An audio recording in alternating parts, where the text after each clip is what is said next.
Un monde loin de la réalité, univers de contes de fées, bienvenue chez Mado. Oh. Aujourd'hui, on rend hommage au Cabaret Mado parce que oui, ça s'en vient, ça y est, c'est pas une joke, c'est presque là, on réouvre bientôt, alléluia!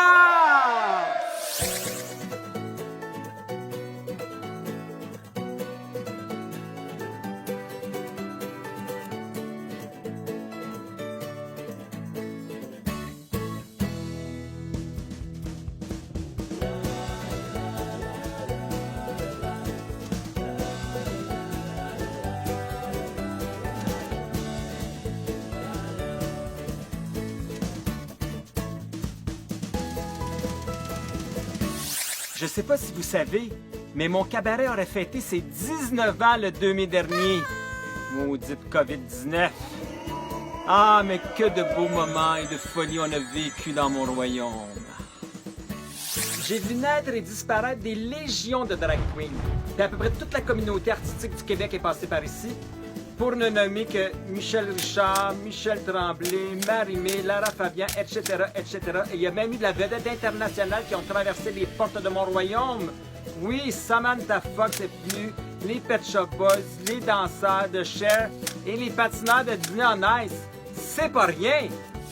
Et si la tendance se maintient, je devrais être bonne pour fêter les 25 ans de mon cabaret en 2027, la même année où on va installer la première colonie humaine sur Mars. Et permettez-moi de dire merci du fond du cœur à tous les artistes qui ont foulé les planches du cabaret, à mes super employés que j'appelle affectueusement ma famille italienne, mon associé Denis Brossard, et surtout le public, oui, les fidèles clients du cabaret qui ne se tannent pas de nos niaiseries de toutes ces années-là. Grâce à vous, je réalise jour après jour mon rêve de petite fille. Préparez-vous, la grande ouverture du Cabaret Mado va avoir lieu le 18-19 juin. Mettez ça à vos agendas. Puis c'est moi qui pars le bal le jeudi 17 juin avec un spectacle intitulé Mado, libéré, délivré. Accompagné de mon pianiste Squeegee Nicky, le meilleur, le plus fin. Je chante, je danse et je bitch. Garochez-vous ces billets parce que ça a l'air que ça se vend comme du papier de toilette en temps de pandémie. Et maintenant, pour terminer tout en beauté cet hommage au Cabaret Mado, laissez-moi vous lire ce texte du grand poète québécois Jean-Paul Daou, qui se veut un hommage au Cabaret Mado. L'orchidée du village. Le 2 mai 2002, un jeune homme de 29 ans, déjà célèbre pour son fameux bingo à Mado, décida de s'offrir sa propre scène, de se créer son propre théâtre à la démesure de son personnage, soit celui de Mado Lamotte. Il a voulu en faire un lieu rassembleur, combinant une ambiance de fête à la satire et de donner aux nuits montréalaises un nouvel atout. Tremplin aux folies, au délire, le Cabaret Mado est instantanément devenu un incontournable de la vie nocturne montréalaise. Ce cabaret a procuré une scène aux drag queens de tout acabit, où elles pouvaient exercer leur art avec un soutien technique à la hauteur de leurs espérances.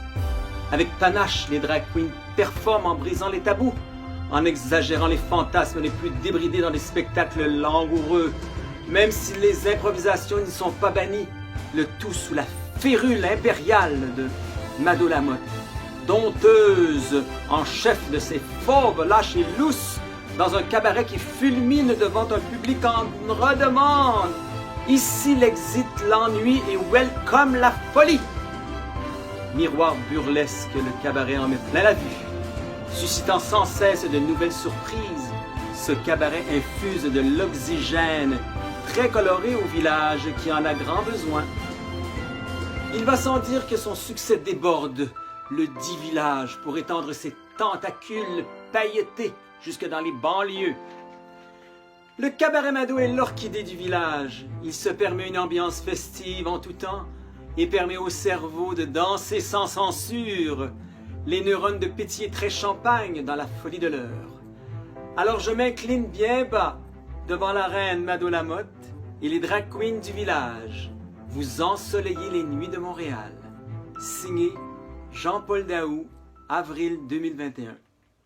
Merci Jean-Paul, merci à tous pour cette magnifique 19 ans de Cabaret Mado et ce n'est pas fini, c'est rien qu'un début.